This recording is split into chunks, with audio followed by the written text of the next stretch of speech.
Bonsoir, bonsoir, bonjour. C'est Congo News 24. Bande Konanga, comme toujours avant de commencer notre émission, nous disons merci à Dieu. Nous disons merci à nos chers abonnés et téléspectateurs qui nous suivent partout dans le monde et en RDC.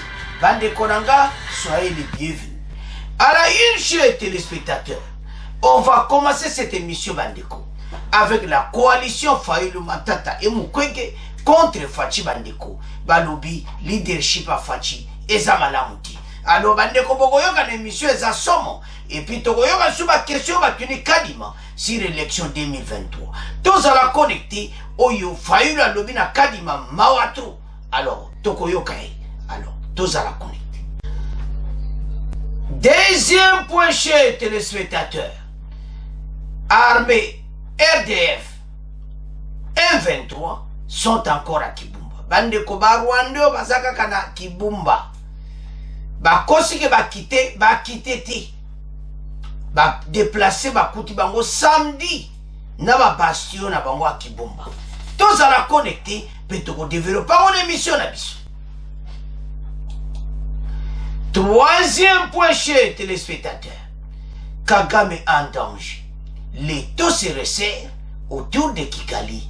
Suivez le congrès américain. Boyoka, Oyo congrès américain Balobi était voisin à comme une situation moko difficile. Donc Kalate et Koyindele Nandenga Mukiti. Tous à la connecter, peut-être développer une émission là-dessus. Bandeko, émission là-dessus bandi et commettant sur l'ensemble la situation politique dans mon cannabis. Bandeko, premier point, on va commencer directement au les cas sur l'élection présidentielle, puis sur la coalition Denis Mukwege, Martin Fayulu et Matata Mponyo, Bandeko Baye Koloba. Déjà Fayulu, na Matata Mponyo basi basangana déjà. Bakutanaka basi basali bamasolo déjà. Alors, tango ekokeyo kakaba mo ekonkobi. Maintenant, pona bango, balobi eza na crise à leadership. Pona bango, bazo mona Fachi ke azo diriger balamuti. Bande kwa za somo, tende tono bakana be mission. Oya bien, joie yango. Oya mabe, commenter yango. Toza na kati mission. Alors, balider oyo, politique, ya Esid, Matata Mponyo, et Mukwege, bah il faut critiquer Mokonzamboka. Et Panzani partout, même Jeune Afrique a commis, partout dans les journaux. Alors il y a le 26, donc Mawato. Alors, ceux qui comprennent les citations, Bango Bana Anglo Bamba Zomona, et Bisba Congolais peut Bana Angle là-bas. C'est ça la démocratie. Alors, Bango c'est le Bango, Balobi non, ça ne va pas. Bon expliquer. Bah, pesi ba raison à bango. Bah, lobby kotou. Il faut pas changer cours constitutionnel. Il faut pas changer CENI avant l'élection. Chose impossible. Mais, soyoka makambo baya kanango, bande colère est grave. Mboka oyo. Fatia kutone tamoko oyo ba congolais ba yebi. Mais, à sali 4 ans au pouvoir, il a né éthiquement. Alors, bah, critique yango, yango yi. Motunyo so yebi ke na tawana eza moins difficile. Mais, na politique, ba occupé tanti. Ba o critiquer na bango kaka. Sikoyo Mokonzamboka ndaza la makasi pe côté wana, comme d'habitude, parce que makambo ebandi. Toloba ke ba coalition ko comme ebeli. Basi ba pesa ngo kombo 6 contre 1. Ndeni match yango kubeta. Ndeni bakugaye match yango. Bandeko tozala kati ya démocratie. Opposition kono bandenga lingi. Mais elo ni nezo senga ete Mokonzamboka abongisa siko masolo ete mboka oyo ekene libuso. Alors, so otali citation o tozala ngo pour le moment. Bango ba pesi ba idée na bango. Selon bango, ba monete ça ne va pas. Alors makambo bele va changer. Maintenant makambo ba le va changer, nazo yebate. ils ont dit qu'il va changer CENI. Balobi pe lisusu va changer cour constitutionnel. Donc pour la bango, bazo monete makambo wana nde yango nde ce qui va changer. Donc makambo kobonga. On ne sait pas. Mutu na mutu bayaka na baide na bango. Ya onto ça va congolais chaque fois. Ete mboka eza na position moko, il faut biso peto fungola misuna o ezoleka. Ba décision oyo bango bazui. Wane sa bango bazui ya. Bango ba moni bongo. Siko kote mkonza mboka, siko fa bongi sa kolaksa bango ke no ngana za bongo ti. Ba décision makase koya. Mboka ekele liboso. Et mon opposition, et ça rappelle bien. Mais quand pour opposition, la biche ça comme un vraie opposition, on peut toucher ma point clé. Mais on a besoin de moment de ranking, bah ma camon des ans, on de tina tena kata ma cambango, non. Pour toucher ma point exact clé. Bon, y a ici mon condambo talabo, mais son attelle ma proposition à bango à part critique, il y a leadership. Mais ma proposition va faire ça dans son comprendre que va changer CENI dans le moment où va changer cour constitutionnelle. En voyant tout ceci, il y a toujours le EDC opposition va salamakas. Opposition toucher les points où ils ont clé dans le Congolais. Toucher la situation de la guerre à l'Est. Clairement identifié pour au PC plan na bino. Normal l'opposition est aboui. Oye fatia osama la mute bino bolaksi ki voilà. Biso wane za biente.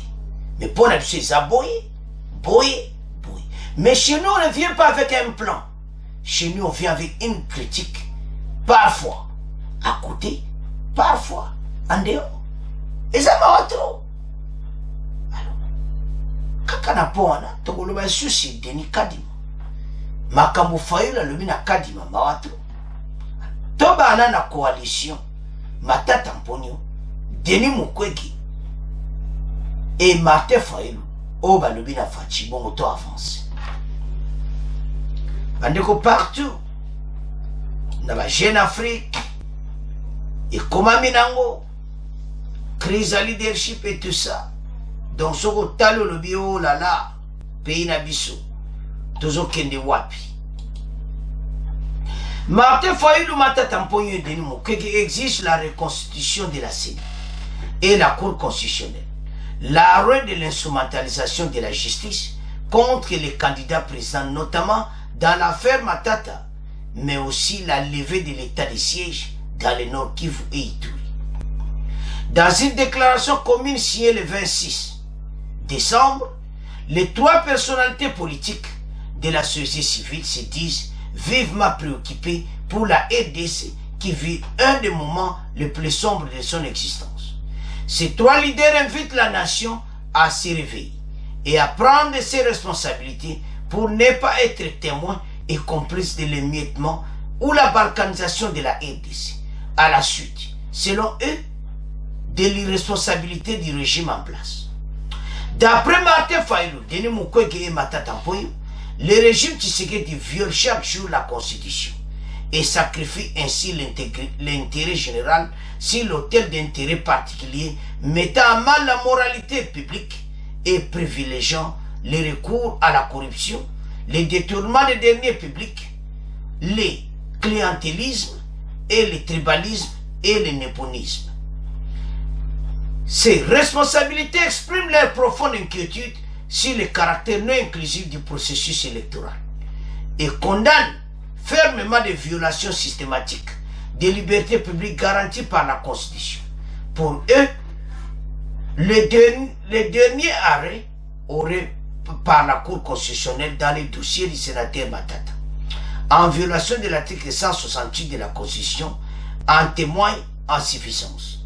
Fayulu Matata Mukwege s'engage donc à ne pas faire passer aucune forfaiture électorale en 2023 et à assurer la mobilisation du peuple congolais pour sauver la RDC en danger. Donc selon Bango, utiliser point oyo ya Matata Mponyo. Ba Matata Mponyo c'est la constitution ba koko jijiti. Na makambo wana nyonso ba utiliser makambo oyo tozoloba oyo bango ba ji décision ba lobi ete mokonza mboka kutu oyo Jeune Afrique alobi awa si RDC do mawato. C'est le Jeune Afrique ba lobi boui. En RDC, la charge de Mukwege Fayulu et Matata Mponyo contre ces trois personnalités dont déjà déclaré la candidature à la présidentielle accusent le chef de l'État des déficits de leadership. Wana bozomo na wana oye komami na Jeune Afrique. Martin Fayulu, Matata Mponyo et Denis Mukwege exigent la reconstitution de la CENI et de la Cour constitutionnelle. L'arrêt de l'instrumentalisation de la justice contre les candidats présidents, notamment dans l'affaire Matata, mais aussi la levée de l'état de siège dans le Nord Kivu et l'Ituri. Dans une déclaration commune signée ce lundi, les trois personnalités politiques et de la société civile se disent vivement préoccupées pour la RDC qui vit l'un des moments les plus sombres de son existence. Les trois leaders invitent la nation à se réveiller et à prendre ses responsabilités pour ne pas être témoin et complice de l'émiettement ou la balkanisation de la RDC suite, selon eux, à l'irresponsabilité du régime en place. De détails avec Michel Kifindangoy. D'après Martin Fayulu, Denis Mukwege et Matata Mponyo, le régime Tshisekedi viole chaque jour la Constitution et sacrifie ainsi l'intérêt général sur l'autel d'intérêts particuliers, mettant en mal la moralité publique en privilégiant les recours à la corruption, les détournements des deniers publics, le clientélisme, le tribalisme et le népotisme. Ces trois leaders expriment leur profonde inquiétude sur le caractère non inclusif du processus électoral et condamnent fermement les violations systématiques des libertés publiques garanties par la Constitution. Pour eux, le dernier arrêt rendu par la Cour constitutionnelle dans le dossier du sénateur Matata en violation de l'article 168 de la Constitution en témoigne à suffisance. Fayulu, Matata et Mukwege s'engagent donc à ne faire passer aucune forfaiture électorale en 2023 et à assurer la mobilisation du peuple congolais pour sauver la RDC en danger et exposée à la balkanisation. C'est pourquoi ces trois leaders exigent notamment la sécurisation des élections au nord et sud Kivu, Ituri, Maindombe et Kwilu, la recomposition immédiate de la CENI et de la Cour constitutionnelle, ainsi que le consensus autour de la loi électorale, des centres d'inscription des électeurs et du calendrier électoral. Alors, ce que tozotala, l'accusation ou nyonso, bandeko, makambo eza minene. Désormais, on a clairement que Denis Mukwege a proposé une candidature. Mais on a publié officiellement. Il y a un Jeune Afrique à l'Obiwana qui n'a pas de nuance. Si on a posé une candidature, mais Denis Mukwege n'a pas posé. Alors, maintenant, candidature, il y a Mukwege Karate Kouya. Alors, pas de coup. Et ça mawa peut passer. Alors, donc ce qu'on a deuxième partie. Oyo Fayulu alobi na Denis Kadima. Des opposants comme Martin Fayulu accusent de vouloir tricher en positionnant plus de 100 d'enrôlement des électeurs dans certaines provinces que dans d'autres. Selon Martin Fayulu, nous avons entendu tout cela. Martin Fayulu a lobi que yo tiebe électeur ba côté musuto. Mais Denis Kadima ebisi que na yoka ki nyonso. Mais ce n'est pas factuel. Quand vous lisez les documents que nous avons établis dans les cadres de cartographie, les vrais documents, vous verrez qu'aucune province n'a perdu et au contraire toutes les provinces ont gagné même chose. C'est complètement faux, je dois dire. Quand on cite même les noms des provinces parfois, c'est des provinces qui ont connu une très grande augmentation. Et je ne sais pas si c'est un problème d'information ou complètement à côté de la plaque. Alors, Toyoka Denis Kadima, réponse na yo totanga. O alobina Martin Fayulu, bon auto avance. Des opposants comme Martin Fayoulou vous accusent de vouloir tricher en positionnant plus de centres d'enrôlement des électeurs dans certaines provinces que dans d'autres. Oui, nous avons entendu tout ça, mais ce n'est pas factuel. Quand vous lisez les documents que nous avons établis dans le cadre de la cartographie, alors les vrais documents, vous verrez qu'aucune province n'a perdu. Au contraire, toutes les provinces, toutes les 26 provinces ont gagné quelque chose. Donc c'est complètement faux. Je dois le dire, c'est complètement faux. Quand on cite même les noms des provinces, parfois on cite des provinces qui ont connu une très grande augmentation. Je ne sais pas si c'est un problème d'information, mais c'est complètement à côté de la plaque. Bandeko et Yindi, Toyoki Denis Kadima a répondu à Tefaï. Alors, écoute, Oyo Bango Babimisi, azo comprendre te. Parce que Bango va travailler. Basali Moussakout va province ou va t'écouter ça en augmentation. Selon Martin Fayoulou alobi ki eza fraude, ba côté monsieur ça va centre belé, ba province monsieur va centre belé.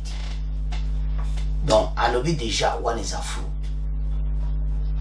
Donc ba tako die bani ko ya bo comprendre déjà makamba. Denis Mukwege, Matata Mponyo, Fayoulou. Balobi ki Matata Mponyo, article 168 de la Constitution, Bakoko Samsete. Biya yiba kimbongote. Watu yoto zoko favoriser. À partir de dossier Matata Mponyo, Balobi na fachipe keza crise à leadership. Ba critiquer o Balobi contre Mokonzi Mboka. Alors, so ozotala ba makambo nyonso, ezaka pona seul but. Élection 2023. Tolobana bino ke makambo ngwe ko inda awa. Bukuyo kandenge nandi. Et puis, so tali ba proposition. Balobi ke faut ba changer cour constitutionnel. Ba changer la CENI na moment où tout ça. Ah, boutika ba jeko. Na lero. Bon, na éviter. Ce peuple a eu kabino. Quand le peuple a tomboka le soumabe. Bandeko, il oublie.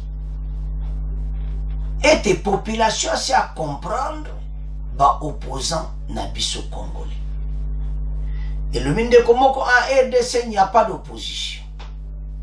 La plupart des gens qui sont en opposition, mais bazaba rankini, bazaba dossier personnel. Na wana jeune Afrique par le bile sur na pona, alors ba 3 leadership pour vous au monde. Martin Fayoulou a annoncé candidature. Matata Mponyo a annoncé. Mais Denis Mukwege n'a annoncé.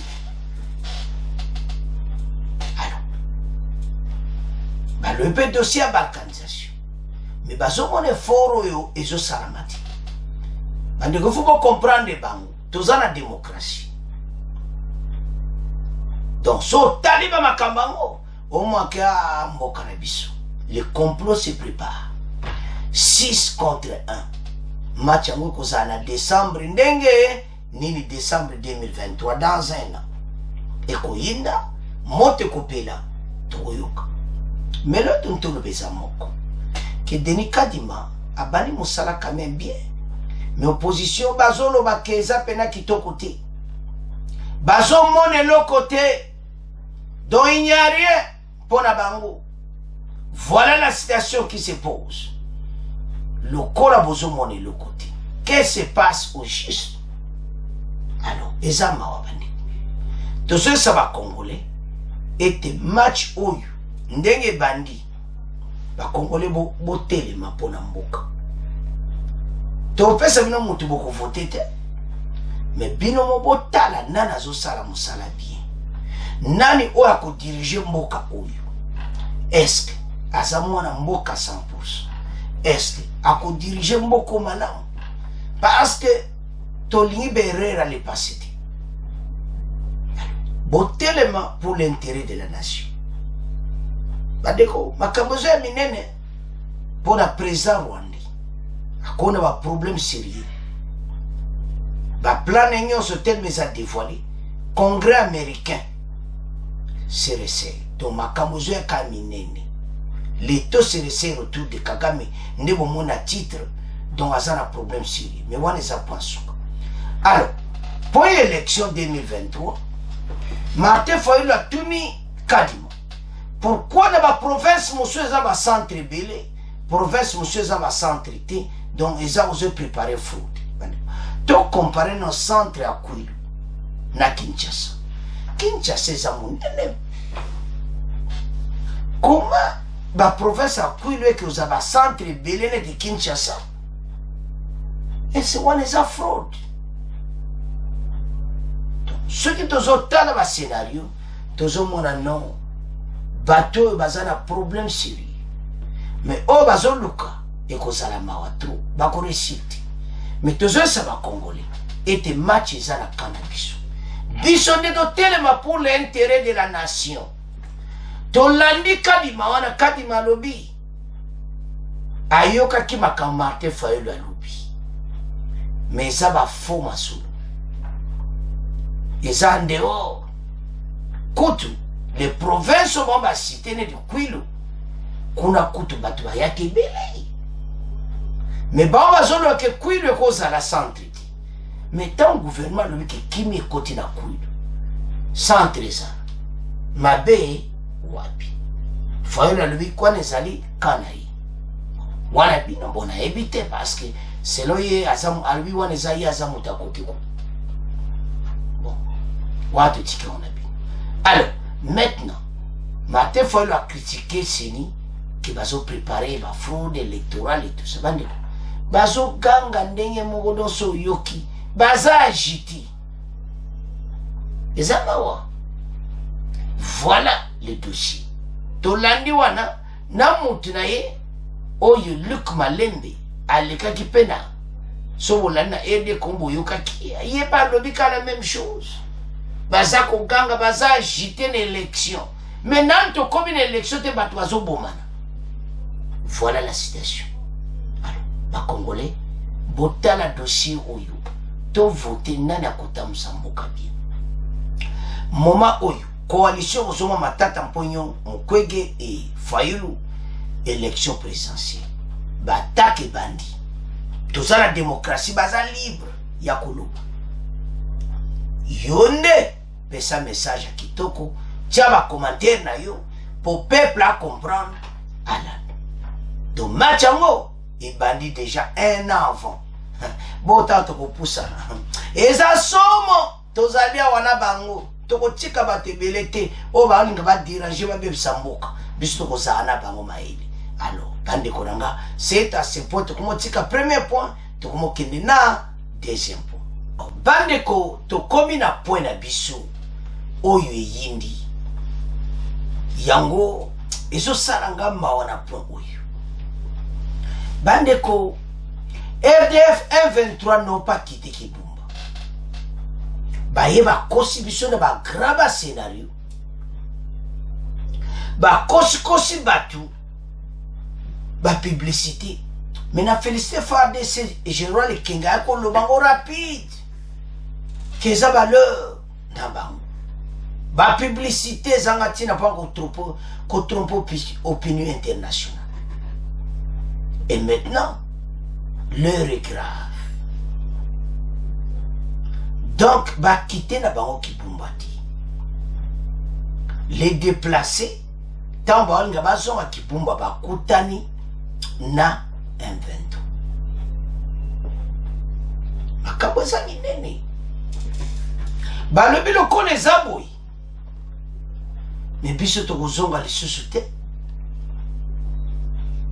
Tokozonga lisusu te. Toza na confiance te. Ya ame Kenya na ba ame ya senyoso malgré FARDC de ces personnes. Peuple bele ba bouti. Bazana hésitation mena kozonga. Parce que ba koti 23 ana yiwana. Yango bazozonga te. L'heure est grave. Botala la situation. Basali grand publicité. Basali ba remise et reprise, ba bengi ba journaliste et tout ça. Des mensonges. Ils n'ont pas quitté Kibumba. Ba ke batama na bazamba na kata mirango. Peuple azozonga akutana na bango. mais puis bosala moi peut basala autrement ezati bakuti bango pena na baminduki na bango yango fabisa ko kite kibumba ten place bazali na porta Nirangongo bako kite wande fabisa zakaka wana to sito yeba ki bajena bango ba asi onyoso basape na problème ba kota na ba dossier minene zomona na oizo salama pour le moment bande ko l'heure est grave parce que dossier tous en pour le moment match est à Kosakanati bateau bazo kosa qui va quitter mais ils n'ont pas quitté alors situation ça mon boulot lelo soto tali makambo tout au bunda na ngoyo botala le passé lelo yo armée même au conseil bazo bandela armée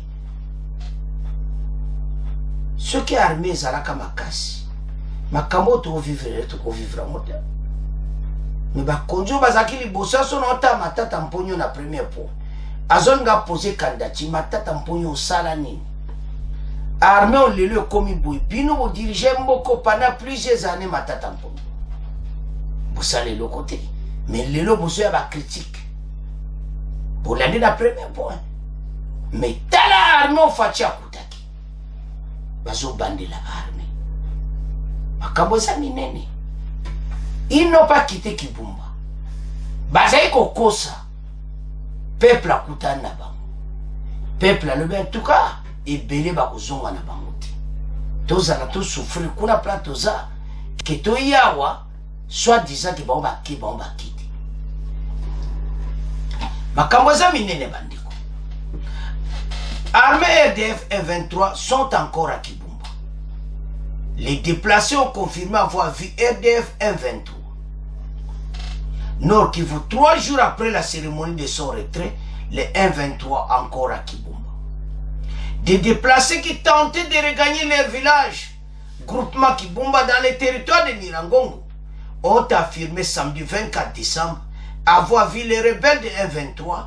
C'est là au lendemain de la cérémonie officielle de la sécession de cette entité à la force régionale de l'EAC par les M23. Selon les témoignages recueillis après quelques motards déplacés qui tentaient de retourner à Kibumba, les rebelles du M23 gardent encore leur position.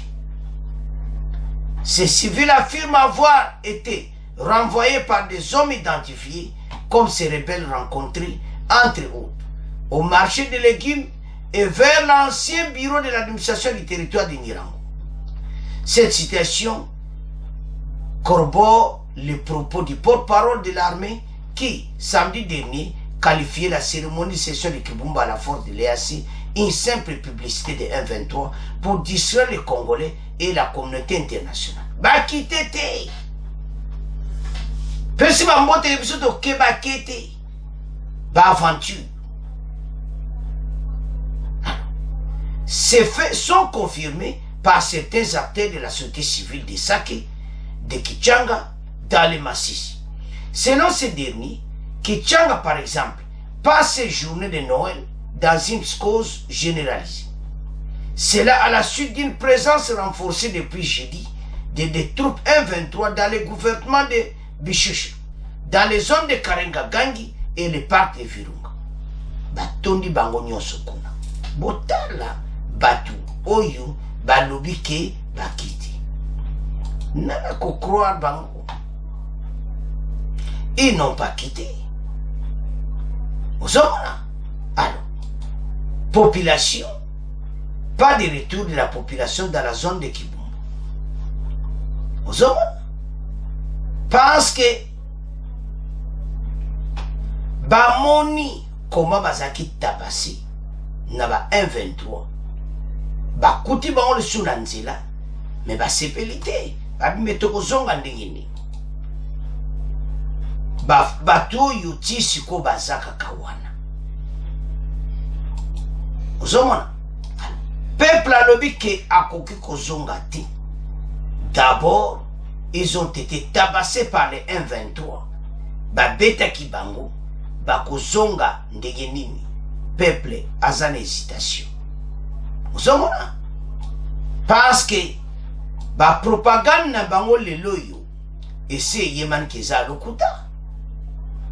Hein? Au 4e jour de l'association des positions de Kibumba par les M23 à la force de la communauté des États de l'Afrique de l'Est, les déplacés se sont toujours pas retournés dans la zone. C'est lundi 26 décembre.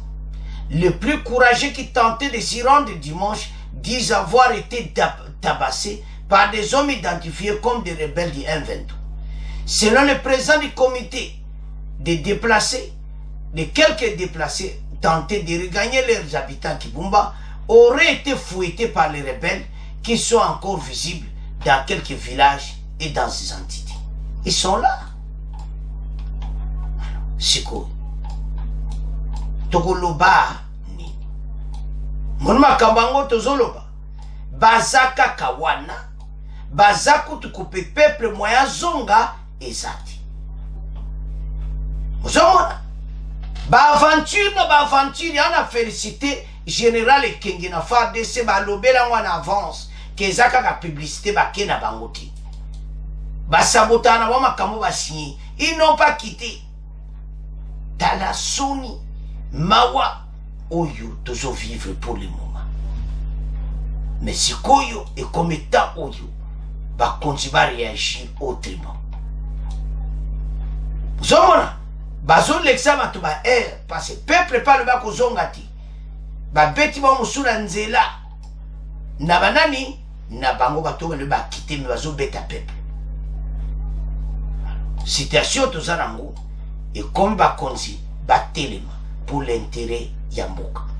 Alors, bande konanga sans plus tarder, toyo kaneni peuple moya zonge sati. Bon auto avancer mission na biso. Nord Kivu, au 4e jour de la session des positions de Kibumba par le M23 à la force de l'EAC, les déplacés ne sont toujours pas retournés dans la zone. Les plus courageux qui tentaient de s'y rendre hier disent avoir été tabassés par des hommes identifiés comme des rebelles du M23, ce qui ne garantit pas encore la sécurité de retourner dans ces milieux. Les points avec Denis Lukesu. Selon le président du comité des déplacés, les quelques déplacés qui tentaient de regagner leurs habitations à Kibumba auraient été fouettés par les rebelles du M23 qui sont encore visibles dans quelques villages de cette entité. Théo Musekura. Nous sommes prêts de rentrer chez nous, mais quand nous avons appris que le M23 a quitté Kibumba et Burumba, nous avons envoyé une délégation aller voir si c'est effectif. Arrivé sur place, la délégation a trouvé le M23 qui les a tabassés et ravi leur moto. Nous demandons aux autorités de nous aider afin de retourner chez nous. À la question de savoir qui doit effectivement contrôler les zones après le retrait du M23 des zones occupées, il a été décidé, selon les accords de Luanda, que la force de l'EAC devrait se déployer progressivement aussitôt que les rebelles se seraient désengagés des zones concernées. Goma, Denis.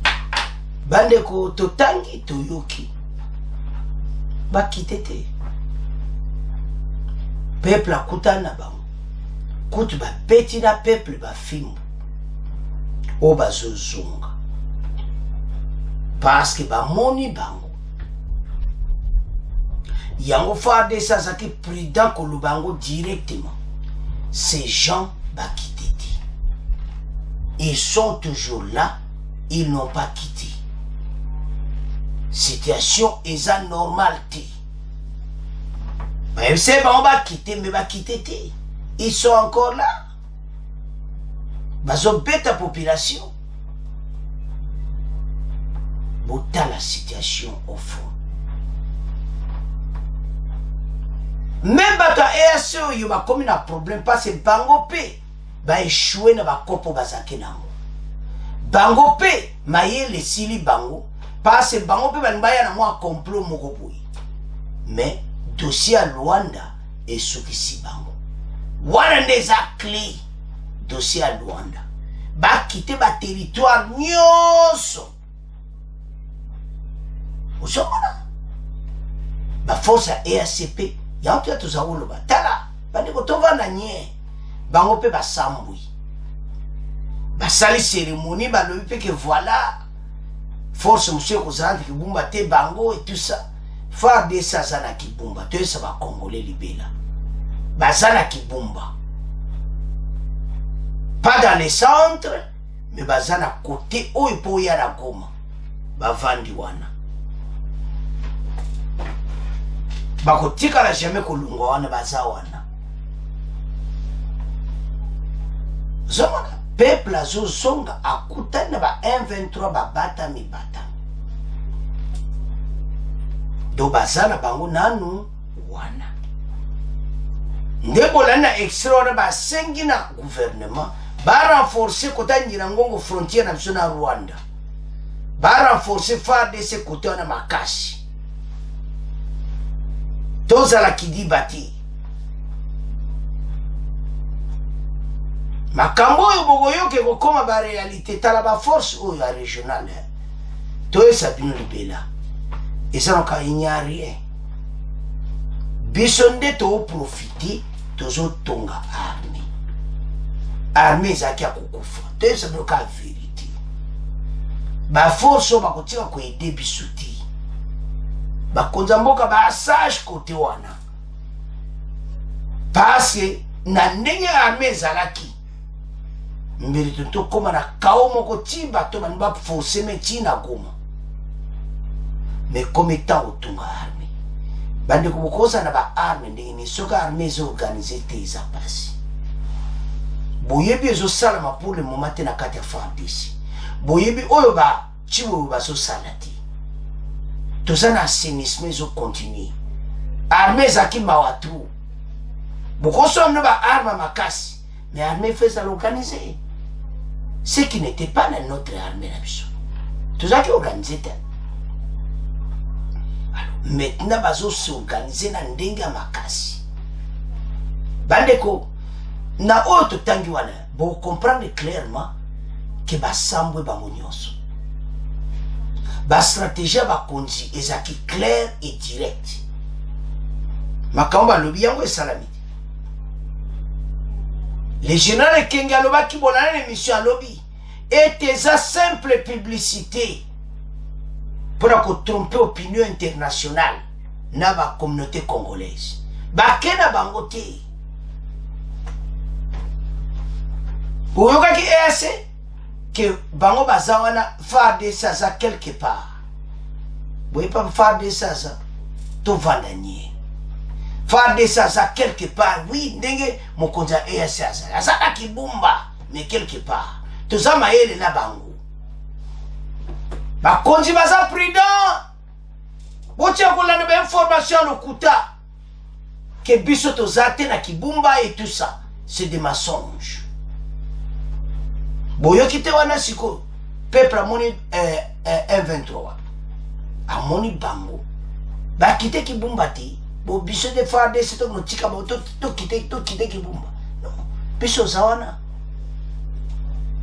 nous sommes pas là dans les centres-villes ou tout ça non biso za wana na bordure na route nationale po yoya na Goma blende akosakana te commandant 34e région militaire akende ko visiter bango bazawana pourquoi bakoka été ko persévérer tiko FARDC repoussaki bango alors bale makambo tozoloba pona koyesa ba congolais ete makambo match na terrain za nango bien mais ba fausse information lekitu siko bomonite message général Ekenge vérité que batu oyo bandeko barivese bango bakite kibumba te basali simple publicité leur kaka po bayoka bango ete bakite tromper l'opinion internationale mais bazaka wana toza mayele na bango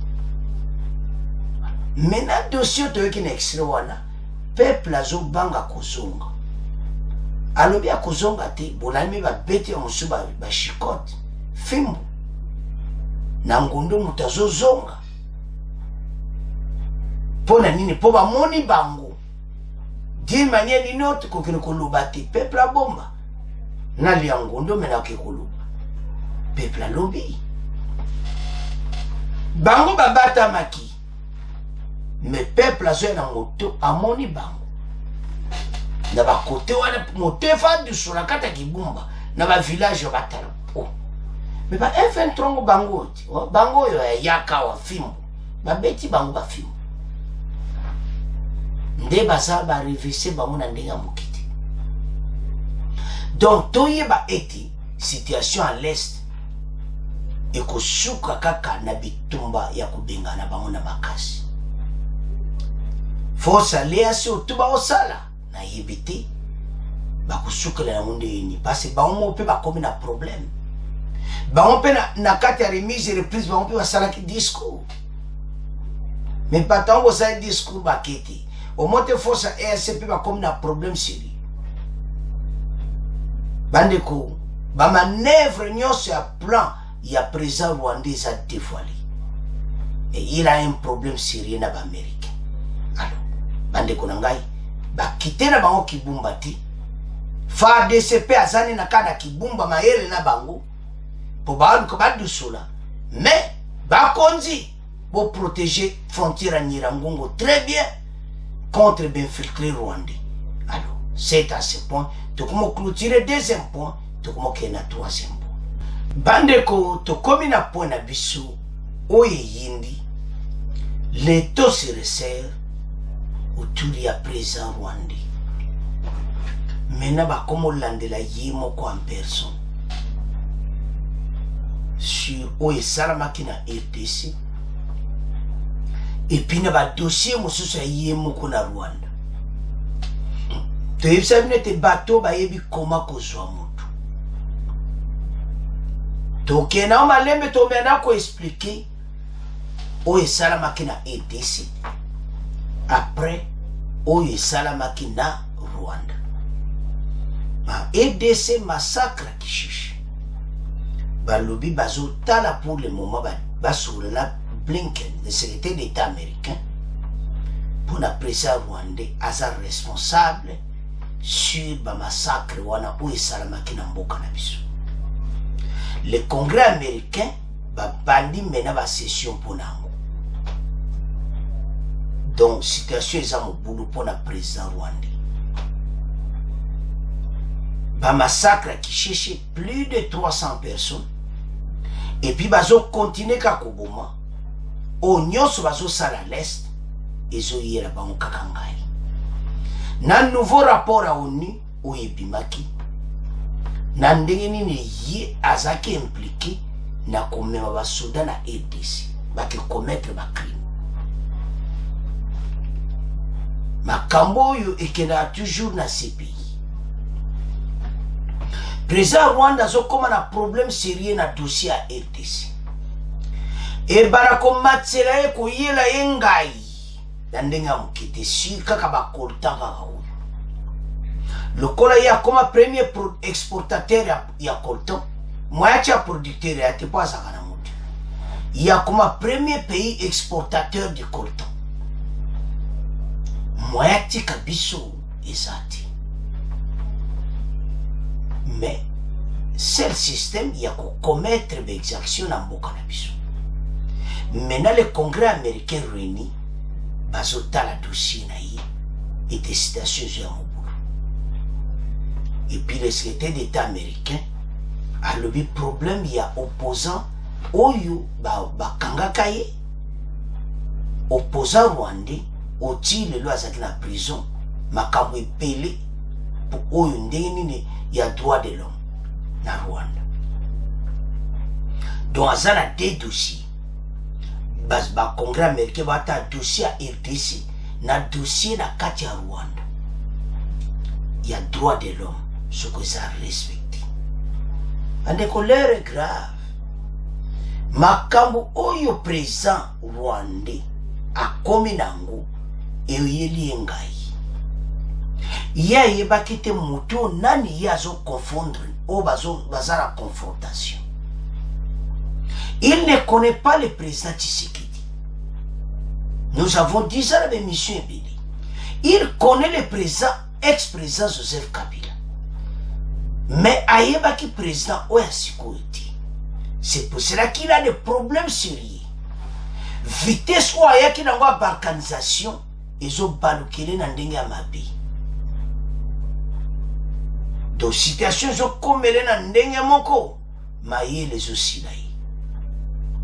Alors maintenant dossier oyo eza dossier moko akosakana nango te, ezobendela ye dernier des problèmes sérieux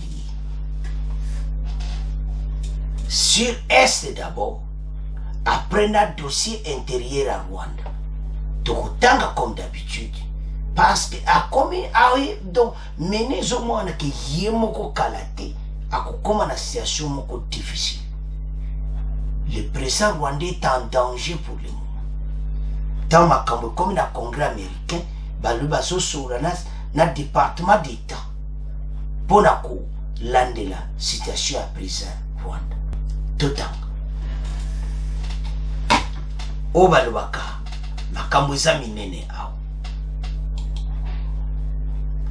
Kagame en danger, l'étau se resserre autour de Kigali, suivez le congrès USA. L'étau se resserre autour de Kigali, le congrès américain s'apprête à réexaminer son rôle dans les violations des droits de l'homme et dans les sécurités à l'est de la RDC. Les législateurs américains exhortent le secrétaire d'État à informer le Congrès des violations présumées des droits de l'homme du Rwanda et de son rôle dans le conflit en République démocratique du Congo voisin. Bayiwana oyo kaka requête ya munene oyo Blinken akoya koloba. Eza grave. Bango baza diana ba rapport ya ONU. Donc Blinken azali kamota kuwangana ya koloba autrement. Il faut aloba ndenge eza na rapport ya ONU. Le libellé est inclus dans une déclaration explicative accompagnant le projet de loi de crédit pour l'exercice 2023 du département d'État publié dans le cadre d'un programme de financement plus important plus tôt cette semaine. Il demande à Anthony Blinken d'informer les commissions du Congrès sur l'abus du système judiciaire du Rwanda pour faire taire les critiques de son gouvernement. Ils ont également identifié la détention arbitraire et au secret les mauvais traitements infligés aux prisonniers, les aveux forcés, l'absence de procédures régulières et le procès inéquitable parmi les sujets de préoccupation. En outre, Blinken a soulevé la question de Rusabikina, détenu à tort lors de sa visite à Kigali, mais exprimant lors du sommet Semaphore Africa la semaine dernière, Kagame a repoussé ce qu'il a décrit comme une tentative de l'intimider pour qu'il libère Rusesabagina. Il faut libérer les opposants. Le Congrès américain maintenant a quand même un dossier où il y a opposants rwandais ou à la prison va libérer. Le Rwanda est également mis en évidence dans la déclaration du Congrès sur la violence et l'instabilité à l'est de la RDC. Il appelle à une évaluation du soutien apporté par le Rwanda au groupe rebelle de M23 et de l'impact d'un tel soutien sur les populations civiles et la stabilisation dans la région. Le Rwanda a nié plusieurs reprises sa culpabilité pour des méfaits dans la sous-région. Bandekwana ka ndambu su landia mulayawa toko expliquer makamsu mweto cheza te po espace zate balobi makambo nyonso esalamaki na RDC ye liboso azali kowangana siko baraporo ya ONU ebimi Blinken aya koexplike bango rôle au président Rwanda ajwaki na oyo nyonso esalamaki na RDC na ndenge babomaki bato na Kisheshi na ndenge babomi bakongole ebele na ndenge lelo esadi RDC barebel oyo M23 nde ya soutenaki bango na ndenge akatisaki basoda na ye nyonso bayaki kokota na M23. Donc M23 neza armée rwandaise. Blinken aya koexplike na congrès américain. Bon bazwa ba décision parce que semaine oyo eza semaine bazwa ba décision pour na financement pe donc Rwanda mobulu ekoti. Président rwandais azala problème. Tamba tunaki question na sommet Afrique où est salamaki. ya lobi bazo pousser pour libérer Rusesa Bagina ou aza opposant na ye ou aza na prison na Kigali bako libérer. Donc ba américain de babani pression mo ba waluka ka raison ba du raison yaya en danger tomeka ko développer yango ndenge totangi ba congolais to yebisaki bino ete tato akomi na suka les taux se resserrent sur Kigali, tout de Kigali. Azana deux dossiers vont de cola messa congrès américain. Rapport à uni sur la EDC, rapport à droit de l'homme, et ça abusé na Rwanda. Yaya a comme un problème à Osakanati. Financement à 2023 ne va pas sa bombe américain au Swati. Wana déjà cause ils ont moins déjà clair. Et puis ba ebisi Blinken a ko expliquer bango. Na congrès américain bango bazana rapport ya oni. Sikoyo yaza iko wanga na ke ye a participati makamole za ba congolais na ba congolais mena rapport ya oni oyo Blinken a ko lobby sa bango et lobby nini si président Rwanda azolenga. Président rwandais a commis la souka. Bandeko. C'est grave.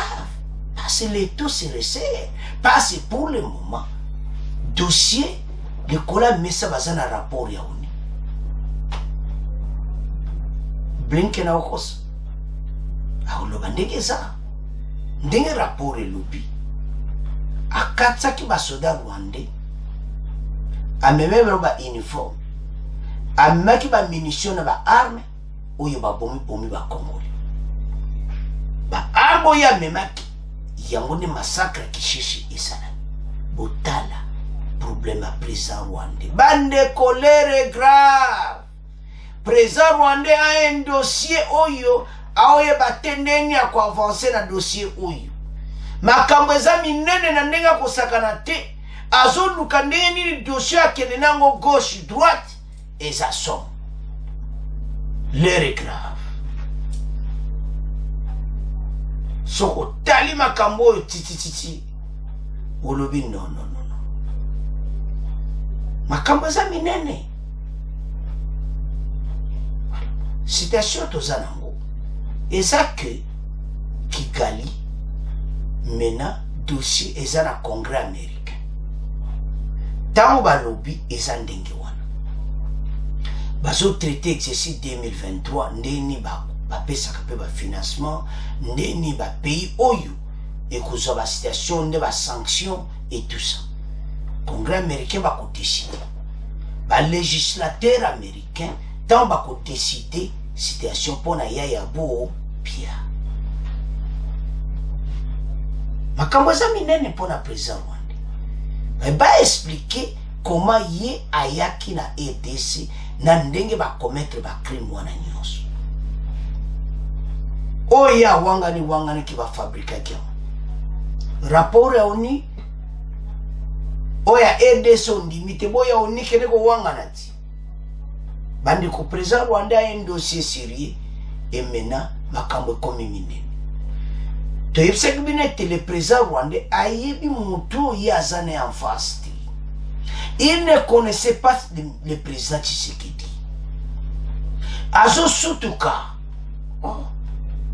Mutu azabu nga kuna kanzeka azani mutu na politique azasika tikanga na dominer. Yo yebiete. Et sili. Fatia sili si président rwandais na niveau nyonso international. Fatia buki ba relation nyonso. Na makama benayi. Fatia zo pesa be exemple typique na ba preuve les rapports de l'ONU. Akoloba ni. Derema tolandi plan na moza ki dévoilé. Général Kenga lobi ke bateau ba kite Kibumba te. Ba ke mona bangwa na Kibumba. Peuple amoni bango, ils n'ont pas quitté. Bande goto ça la clair. Et son ba so salim bébé beli. président Rwanda aliwana na yebite na deuxième phase tango offensive ekoya na yebite ndeli ya protéger batu eloko ba américain ba osala basilise avant même pour tango ba offensive ekosala ya sa koma na kati ya asa bloqué déjà pour le moment c'est sur le kamakoloba te par rapport au nie bimimi bali ya kisheshe ya droit de l'homme yaba bo nyoso mutu salama et puis mususu oyo oizo salama na kati ya Rwanda droit de l'homme est respecté dans Rwanda ba ebisi opposant ne on fabima mon place ya aussi là ya moneka yena yi batu so ba peso mokongo bumona mikolo elegata fachi kote sika bien afachi makama ese bimi na Rwanda mbala mo basuti Rwanda bite fachi kutoza amsoka na fachi Rwanda wa ekopne ya mubulu ndenge na ba bandeko nous avons tout problème tout ça na gouvernement à s'organiser son gouvernement s'organise très bien tokoza na armée moko makasi ba critique fachi ozo lisute lelo soki armée telemi minduki ya kitoko fa ADC to tombola ngo biso so likolo bendele koyati mais ça kitoko sakana te ba konzi bobongisa fa ADC makambo nyoto oyo ko ezoleka na congrès américain na fitire kozali suti to komi na frontière makasi na Rwanda akomeka te boju frontière wa mobimba tina Uganda basoda na basoda bato mayela bango ekosila bazane loko koloba te na mboka na biso tande bayibia ta nyonso bazo passer na est baza koyiba kaka kolton basaka ezobima bakare minier baye baweli bakare minier musuna ba groupe loko uzomona batwala pe baotika bango te bazobunda ba groupe armé wana oyoka ba APLC ba nani tu wana banyatura bazobunda pe kana M23 bayibiso beto otika binoti yaonto esa ba congolais ete tant to komi nango biso tozala sima ya armée to soutenir armée na biso to telema pona FARDC to luka place ozo mona ba jeune recrutement zo continuer te armée on est comme armée à makasi Afrique babanga biso respect kota partout voilà dossier ndenge komi alors to résumé to zonga na dossier na biso ya président Rwanda maintenant congrès américain ba vandeli baso kata pona yi les dossiers resé maintenant awanga na ndeni rapport ni likola mesa président rwandais a commis en danger oyo nazo bate ndeni ya kokimela yango nazo mona te et puis ba toucher ba point droit de l'homme oyo opposant na yaza na prison na Rwanda congrès américain bazo ba décision do président rwandais masolo komi na suka oya lukaki yango wana alors bandi konangai to la biso nyonso président rwandais en danger. C'est à ce point comme clôturer mission à biso. Vous continuez à s'abonner massivement. Au revoir.